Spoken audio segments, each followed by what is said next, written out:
24 centuries ago, a Greek philosopher described a civilization so advanced, the gods grew jealous and erased it overnight. His name was Plato. What he described wasn't myth, it was history, passed down from Egyptian priests to Solon. Atlantis, Plato wrote, was an island beyond the Pillars of Hercules, ruled by kings descended from Poseidon. At its heart stood a capital of concentric rings, connected by canals, crowned with a golden temple. Bridges and tunnels linked each ring. Ships filled the harbor, crowded with merchants, soldiers, and trade goods. Atlantis commanded a navy of over 1,000 ships. Its empire stretched across Europe and Africa. Atlantis went to war against Athens. According to Plato, Athens alone stood firm and triumphed. Then came the punishment. In a single day and night, earthquakes and floods struck. Atlantis sank forever. For 2,000 years, Atlantis stayed a footnote. In 1882, an American congressman revived it as real history.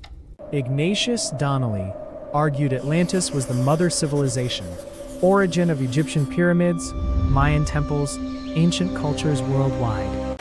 Modern historians looked elsewhere, to the Aegean Sea, where a Bronze Age civilization met a startlingly similar fate. Around 1600 BCE, the volcano of Thera, modern Santorini, erupted, burying an entire Minoan city. That city was Akrotiri, frozen in time like Pompeii, its frescoes showing a sophisticated, vanished society. The Minoans built palaces with plumbing, multi-story buildings, and trade networks, remarkably close to Plato's Atlantis. Many scholars believe Plato's Atlantis was a distorted memory of Minoan Crete, reshaped into legend.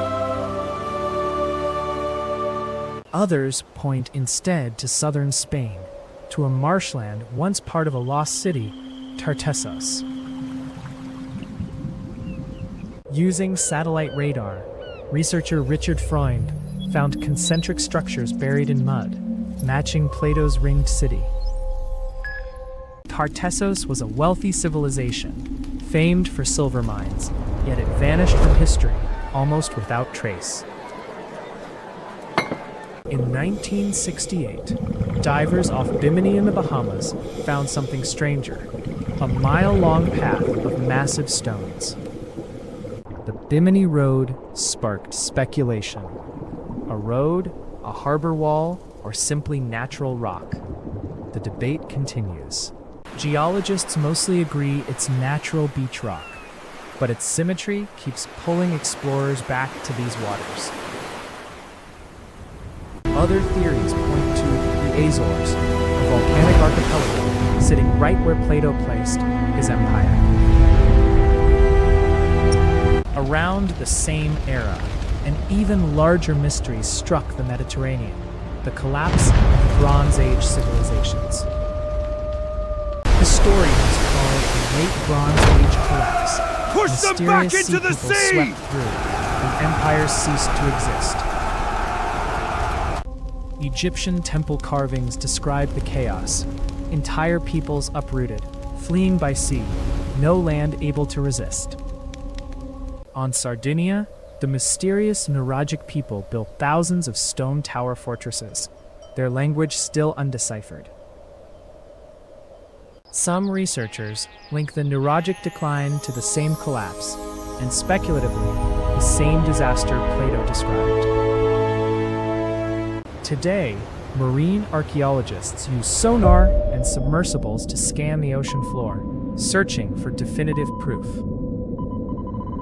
Expeditions continue mapping the seabed near Spain, Cyprus, and the Aegean. We are passing over the ridge still now. Hoping to find the ringed city. Mark that anomaly at 12 degrees. Yet, most historians remain skeptical. Atlantis was ever real. To many, it was never history, but philosophy. Plato likely invented Atlantis as a moral allegory, a prideful empire destroyed, contrasted with virtuous Athens. Whether myth or memory, the story never died. For 2,000 years, it has resurfaced again and again. Renaissance This route scholars offers a debated its direct location. passage to the Enlightenment Spicelands, thinkers but imagined the ocean is utopias. vast and monsters Each dwell in the century deep. found in Atlantis what it wanted. Today, Atlantis lives on in novels, films, and games, a symbol of everything humanity has ever lost. But beyond the histories and theories lies something stranger, mysteries never fully explained.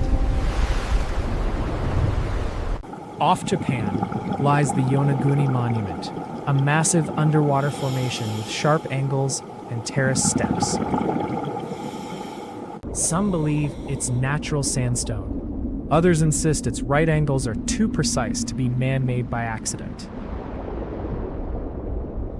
Its proportions echo Plato's ringed city, fueling decades of speculation it once stood above the waves. Ancient maps deepen the puzzle. The 1513 Piri Reis map shows coastlines with startling, unexplained accuracy. Cartographers explain it as compiled sailing charts. By the stars, But it still we are on fuels course. theories of lost, seafaring knowledge. Then there's orichalcum, the mysterious metal Plato said gleamed like fire on Atlantis' walls. In 2015, divers off Sicily recovered an unusual alloy from a shipwreck, reigniting the orichalcum debate. Almost every ancient culture tells of a great flood. Was Atlantis just one version of this shared memory? Some scientists point to the Younger Dryas, a sudden flooding event 12,000 years ago, as the trigger. No theory has ever definitively solved these mysteries. Every answer uncovers a deeper, more tantalizing question. But what if Plato wasn't exaggerating? What if Atlantis truly existed as a thriving, advanced empire? What if survivors escaped by ship, carrying Atlantean knowledge to Egypt and Mesoamerica, seeding new civilizations? What if the Younger Dryas cataclysm was the very disaster that ended Atlantis, just as Plato claimed?